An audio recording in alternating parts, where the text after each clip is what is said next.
جنت سے دینے کا وعدہ فرمایا اور جہنم سے نجات دینے کا وعدہ بھی فرمایا.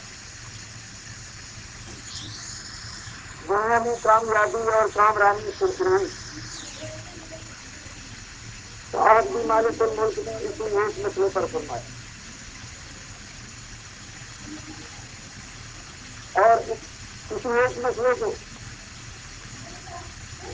مختلف انداز سے رب العالمین نے اپنے بندے کو سمجھانے کے لیے شروع فرمایا.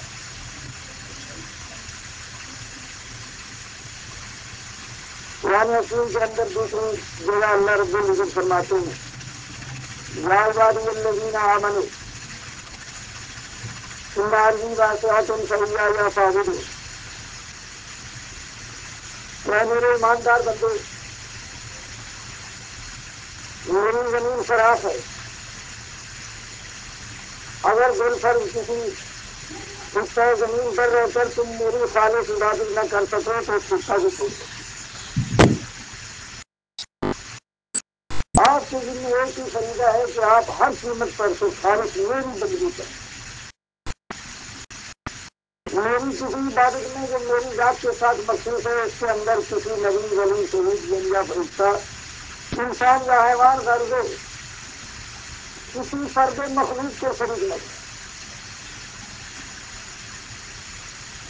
تمام انبیاء علیہ الصلوۃ والسلام نے اس مسئلے کو بڑے اچھے انداز سے اور مفصل بیان سے قوم کے سامنے رکھا. قال یا قوم اعبدوا اللہ ما لکم من الہ.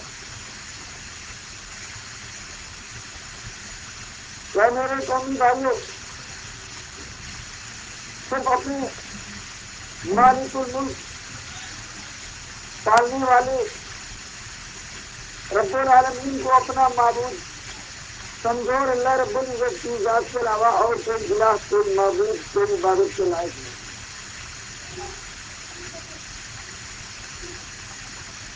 قرآن حکیم گواہ ہے کہ جن لوگوں نے اس مسئلے کو تسلیم کیا، مالک الملک نے ان لوگوں کو دنیا میں بھی کامیابی عطا فرمائی اور آخرت میں بھی رب العالمین نے ان کی سرخروئی اور کامرانی شامل بنائی. لیکن بدقسمتی کریے کہ انسان نے جن لوگوں کے اوپر اعتماد کھایا اور جن کے ساتھ ان لوگوں نے عوام نے عقیدت وابستہ کی کہ یہ لوگ ہمارے رہنما ہیں، یہ ہمارے پیشوا ہیں، یہ ہمیں سیدھا راستہ دکھائیں گے،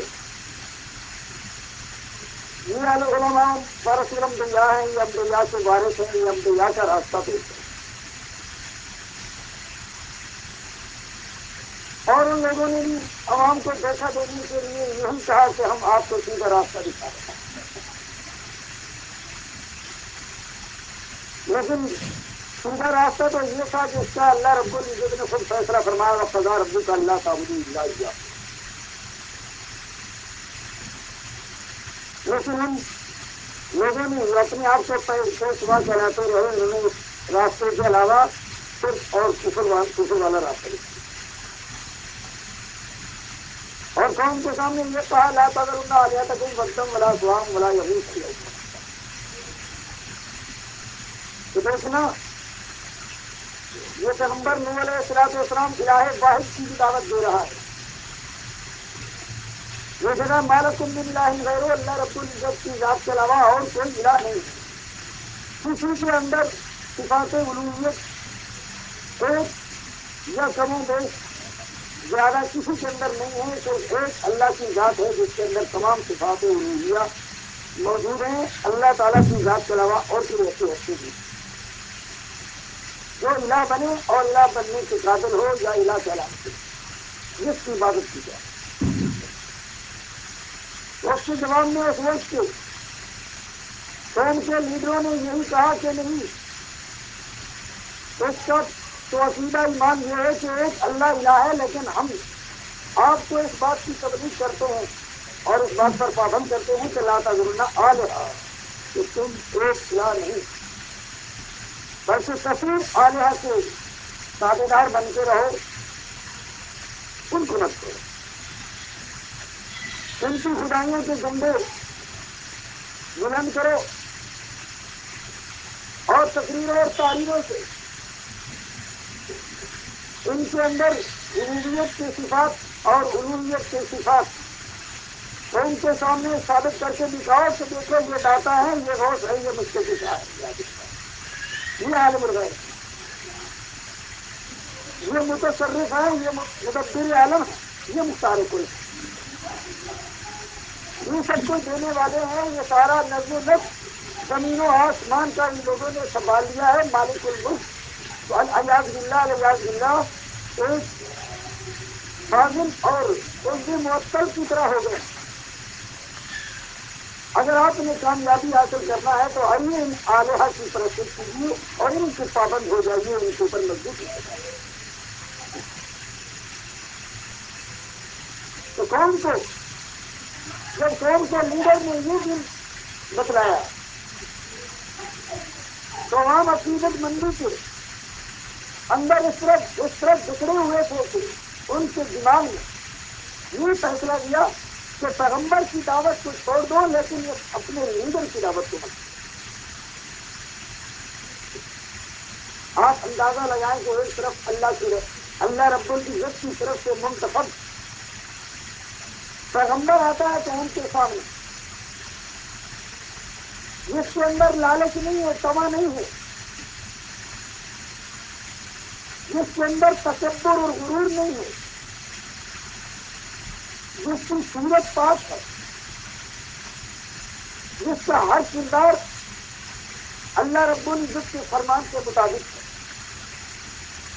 جس کے اندر علم ہے، صبر ہے، حوصلہ ہے، ہمدردی ہے،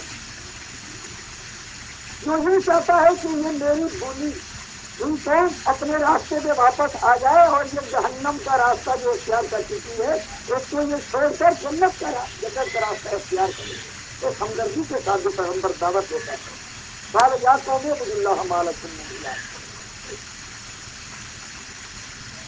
کہ میرے قومی بھائیوں ایک مالک الملک کی ذات ہے جو مختار کل بھی ہے، عالم الغیب بھی ہے، حاضر ناظر بھی ہے، مشکل کے ساتھ حاجت روا ہے، مدبر عالم ہے، یہ سارے صفات اللہ رب العزت کی ذات سے ساتھ متصف ہیں۔ ان صفات میں سے کسی ایک صفت کے ساتھ بھی دوسری کی ایسی متصف تو پیغمبر کی بات کو قوم نہیں مانتی، لیکن اپنے لیڈر مولوی اور جدی نشین سنگھ صاحب جو 5 ٹن سے 5 ٹن کی گدی پر بیٹھنے والا جدی نشین جب یہ کہتا ہے کہ لا تذرن آلہتکم ودا ولا سواہم ولا یغوث ویعوق ونسرا تو قوم اس کے اوپر کافر ہو جائے۔ تو آپ اس کو بدقسمتی ہی کہہ لیجیے کہ یہ قوم کی کتنی بدقسمتی ہے کہ پیغمبر کے مقابلہ میں ایک مولوی، ایک لیڈر، ایک جدی نشین، ایک ادنا انسان جو گمراہی کی دعوت دیتا ہے، اللہ کی بغاوت کی طرف قوم کو لے جا رہا ہے، جہنم کے داخلے کی دعوت دیتا ہے، جنت سے محروم ہونے کی دعوت دیتا ہے، دونوں جہاں کی تباہی اور بربادی کی دعوت دے رہا ہے، سب اس کی دعوت کو تو لبیک کہہ کر قبول کرتی ہے، لیکن پیغمبر کے دونوں جہاں کی کامیابی کامرانی تو خبریں سناتا ہے، انی لکم نذیر امین، میں تمہارے لیے ڈرانے والا ہوں، امان کر دوں جو پیغام مجھے رب العالمین کی طرف سے ملا ہے میں دعائی نہیں ہوا آپ تک تو کون پیغمبر سے بات کرے گا؟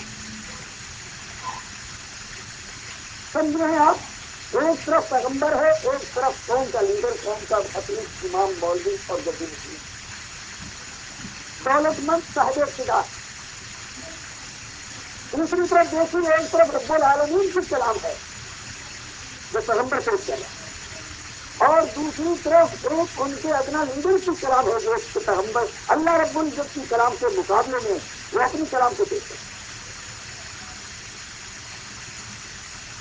اب قوم نے کیا فیصلہ کیا کہ اللہ رب العزت کی کلام اس قابل نہیں کہ اس کو قبول کیا جائے، البتہ ہاں ایک لیڈر کی کلام اس قابل ہے کہ اس کے اوپر ایک جانی لاکھوں جانے قربان ہو جائیں تب بھی اس کلام کو قبول کریں۔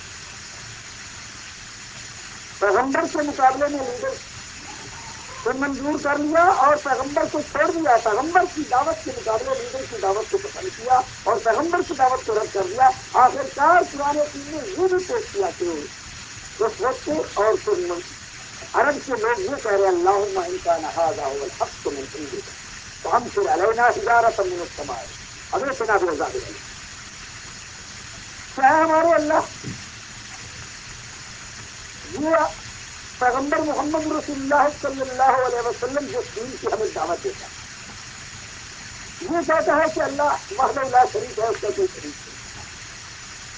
اللہ ہی داتا ہے، دس بھی ہے، دس بخش ہے، اس کو سکھا ہے آگے بڑھا ہے. ویسے یہ تمام صفات اسی کے ساتھ ہے.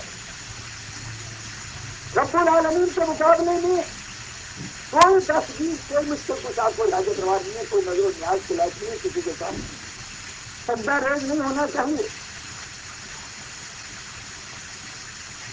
تو قوم کیا جواب دیتی ہے؟ قوم کے یہ بڑے لوگ کیا کرتے ہیں؟ اللہ سے دعا کرتے ہیں کہ مالک اگر یہی دین جو یہ پیغمبر پیش کر رہا ہے، مالک من الہ غیر، ایک الہ ہے، اس کے علاوہ کوئی الہ نہیں ہے، تو یہ ہمیں سننا پڑتا ہے. اللہم ان کان ھذا ھو الحق من عندک، یہ آپ کی طرف سے اگر آیا ہے، آپ نے اس کو بھیجا اور یہی دین حق ہے، تو ہم تو اس کو قبول کرنے سے رہے. تو اس کا نتیجہ تو صاف ہے کہ جو رب العالمین جو تو وہ بھی سمجھتے تھے کہ رب العالمین کی طرف سے آئے ہوئے حق کو جو ٹھکراتا ہے اور کہتا ہے کہ میں اس کو نہیں مانتا ہوں، تو اس کے لیے تو عذاب ہی عذاب. لیکن اپنی ہی سے کہتے ہیں کہ ہم سے علینا حجارۃ من السماء، کہ ہمارے رب العالمین ہمارے اوپر پتھروں کی بارش کا عذاب نازل کر دے، برسا کر ہمیں تباہ و برباد کر. یہ تو ہم برداشت کر لیں گے، لیکن اپنے مولوی اور پوری جدی مسلم کے مقابلہ میں، اس لیڈر کے مقابلہ میں محمد رسول اللہ صلی اللہ علیہ وسلم پیغمبر کی بات کو تسلیم نہیں کرتے. یہ شیخ التورات اور یہ شیخ الانجیل، یہ حافظ التورات اور حافظ الانجیل کی بات کو تو برکت میں تسلیم کریں گے. اس کے اوپر ایک جان نہیں لاکھ جان قربان کر دیں گے، لیکن مالک الملک تیری طرف سے آئی ہوئی کتاب قرآن حکیم کی بات کو نہیں تسلیم کریں. دن سے بنائے ہوئے دین کو تو مان لیں گے، لیکن تیرے بھیجیے دین شریعت دین اسلام کو تسلیم نہیں کریں گے. یہی جو نور علیہ الصلوۃ والسلام کی قوم نے بات کی تھی، وہ محمد رسول اللہ صلی اللہ علیہ وسلم کی قوم اللہ رب العزت کے سامنے دعا کرتی ہے، کہتی ہے کہ ہمیں یہ حق نہیں پسند، ہم اس حق کو تسلیم کرنے کے لیے تیار ہیں. ہم تو یہ چاہتے ہیں کہ عبد القادر جیلانی بھی غوث ہوئی اللہ تعالیٰ کی ذات کی ہے. محمد رسول اللہ صلی اللہ علیہ وسلم ابراہیم علیہ الصلوۃ والسلام کی غوث تھی، اسماعیل علیہ الصلوۃ والسلام داتا، عزیر علیہ الصلوۃ والسلام یہ مشکل کشا ہوں، عیسیٰ علیہ الصلوۃ والسلام نجات دینے والے، اور مریم صدیقہ یہ تکلیفیں دور کرنے والی اور حاجت براری کرنے والی، یہ بھی ہو جائے اور مالک الملک بھی مصیبتیں دور کرنے والا ہو جائے. جیسے اللہ کے نذرانے پیش کیے جائے ویسے ان کے نام کے بھی نذرانے پیش کیے جائے. جیسے رب العالمین کی بارگاہ میں سجدہ کیا جائے تو ان کے سامنے، ان کی مورتیوں کے سامنے، ان کے قبروں کے سامنے نہیں جا سکے گا. تو یہ بھی ہمیں تو پسند ہے. تو یہ قوم کی بدقسمتی کہ قوم کے علماء نے جس چیز کو کہہ دیا کہ یہ نظر ہے، قوم نے اسے کہا کہ یہ ہے.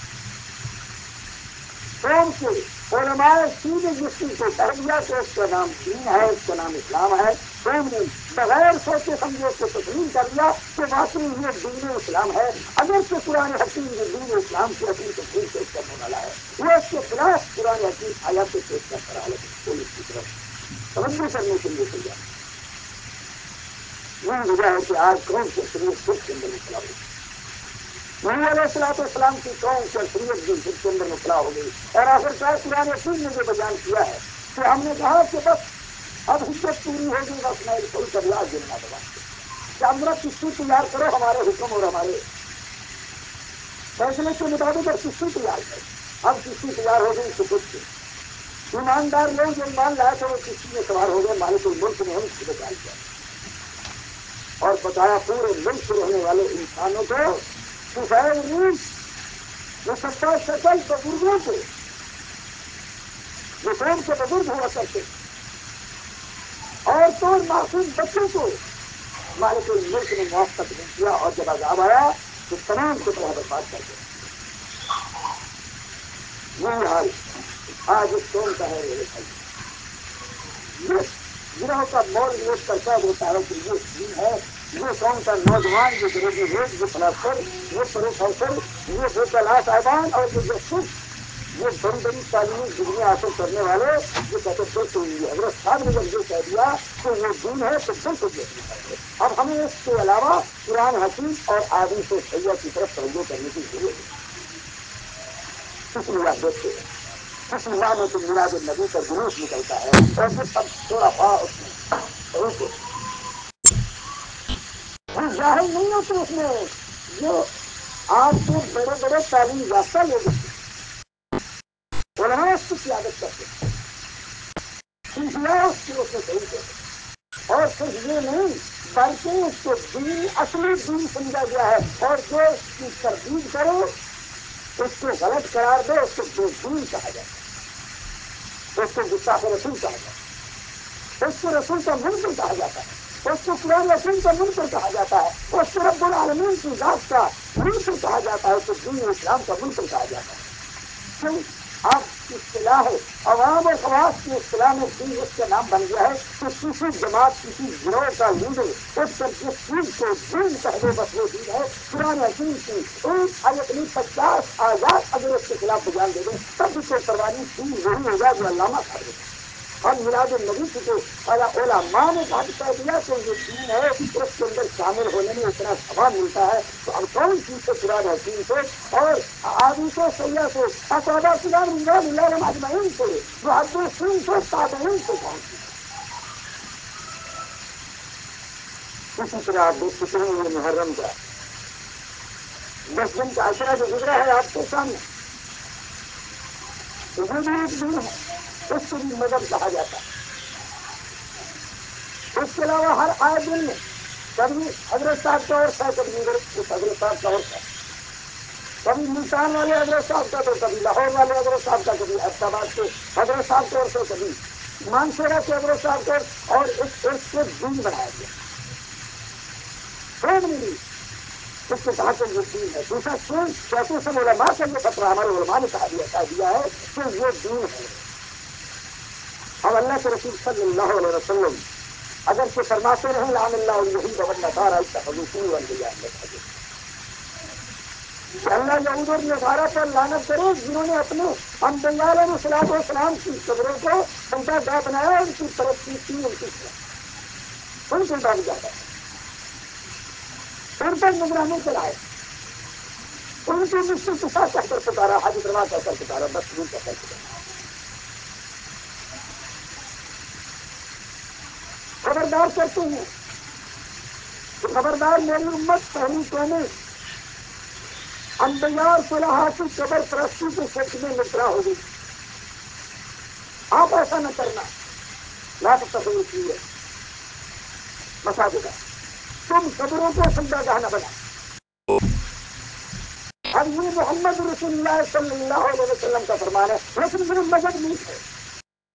مذہب تو وہ ہے جو علامہ صاحب نے کہہ دیا ہے کہ یہ قبروں کو سجدہ کرنا جائز ہی نہیں بلکہ ثواب ہے. اسی سجدہ کے ذریعے تو آپ کو جنت ملے گی. قبر پر آپ سجدہ کے منکر ہو گئے تو جہنم میں جائیں گے.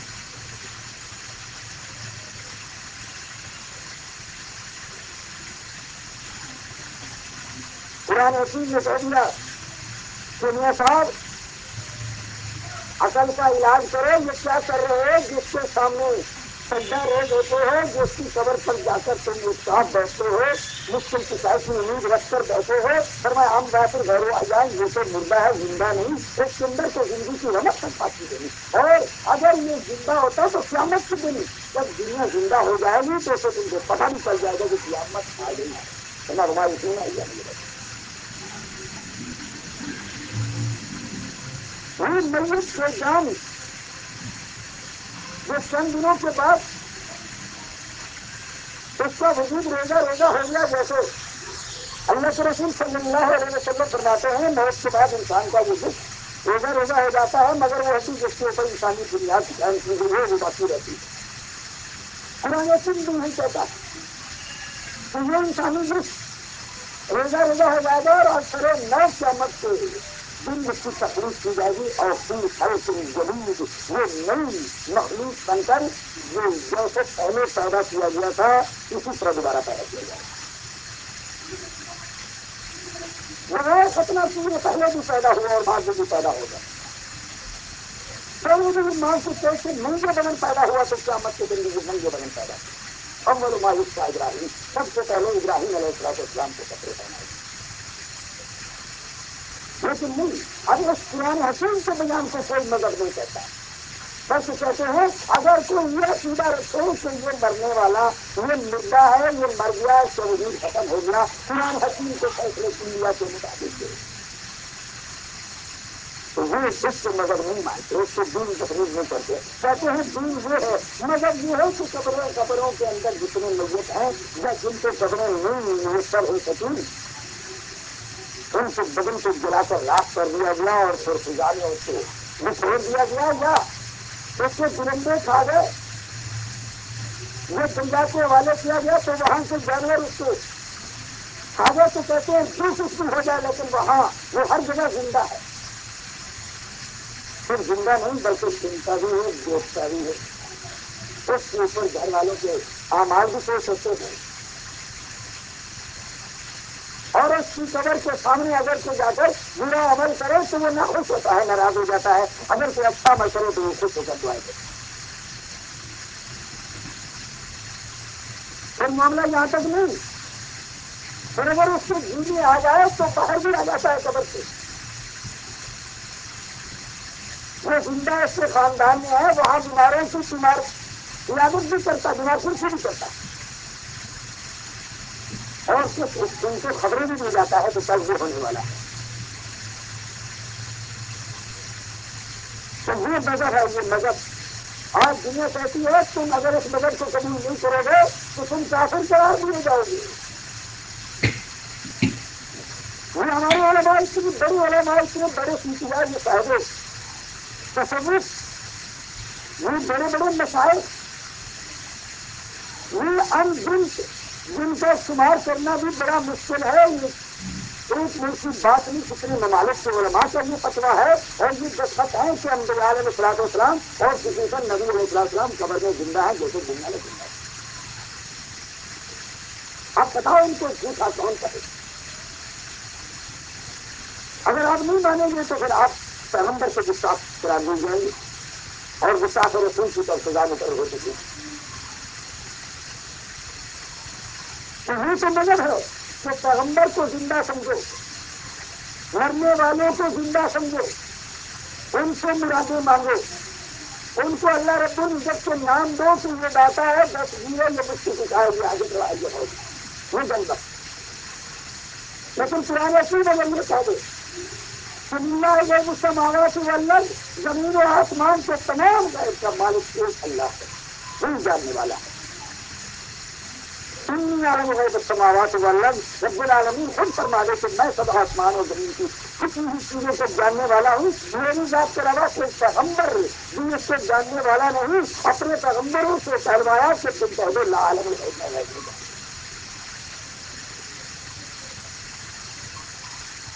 قرآن حکیم جس مذہب کو پیش کرتا ہے کون کہتی ہے کیا کہتی ہے. ہم قرآن حکیم کو کیسے قبول کریں. ہمارے آباء اجداد نے نبی علیہ السلام کی بات کے مقابلے میں اپنے لیڈر کی بات سے مانا تھا. اللہ کی صحیفے کے مقابلے میں اپنے لیڈر کی کتاب و تسلیم علیہ السلام کو تسلیم کیا تھا. اللہ رب العزت کے سفر کو تسلیم کرتے ہوئے وہ قوم ڈوب کر مر گئی تھی لیکن ہمارے کو ملک کی توحید اور وحدانیت کو چھوڑنے کا قبول کیا تھا. یہ ہمارے آباء اجداد ہیں جیسے ابراہیم اسلام پیش کیا ہے.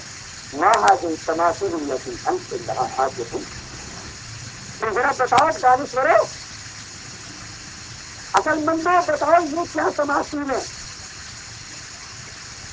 ان کے سامنے تم ایک صاف کی شکل میں بعدت روزانی ہو کر فریادی ہو کر بیٹھے ہیں. کوئی اولاد مانگتا ہے تو کوئی روزگار طلب کر رہا ہے دوسرا ہے یہ کیا کہتے ہیں؟ قالوا وجدنا لہ آبانا لہا عابد. ہم نے تو یہ دیکھا ہے کہ ہمارے آبا اور اجداد، ہمارے صحابہ، صوفیاء اور علماء، ہمارے مشائخ، وہ سب ان کی عبادت کرتے آئے ہیں. ہم تو ان کے نقش قدم پر چلتے ہوئے ان کی عبادت کر رہے ہیں. بات کیوں بھی نہیں کرتی؟ اور پھر لکھ یہ ہے کہ کسی گروہ کو آپ لے لیں بغیر کسی کو سکھنا، اس کا قرآن حکیم کے ساتھ اس قدر مشترک حصہ میں یہ سب برابر ہے کہ قرآن حکیم کی مخالفت میں ہر ایک میں الگ بلند کیے ہوئے ہیں. یہی مسئلہ جو آپ کے سامنے ہے کہ مردہ قرآن حکیم کہتا ہے یہ میت ہے، ہم بات غیر واحد مردہ ہے، اس کے اندر زندگی ہے. آپ کسی گروہ کو لے لیجیے، اس سے بھی آپ پوچھیں گے وہ کہیں گے نہیں، قبر میں دفن کرنے کے بعد یہ زندہ ہو گیا. اب اسی سے تو سوال ہو رہا ہے کہ تمہارا رب ہے. اسی کو آگے دکھایا گیا. ان سے اگر آپ کہہ دیں کہ قرآن حکیم تو یہ کہتا ہے سننا کے بعد ذالک لمیتون، انسانوں کسی ایک کو نہیں پوری انسانیت کے بارے کو لوگ مخاطب کر کے کہتے ہیں سننا بعد ذالک لمیتون، ایک گنتی کے بعد تم میت ہو جائے.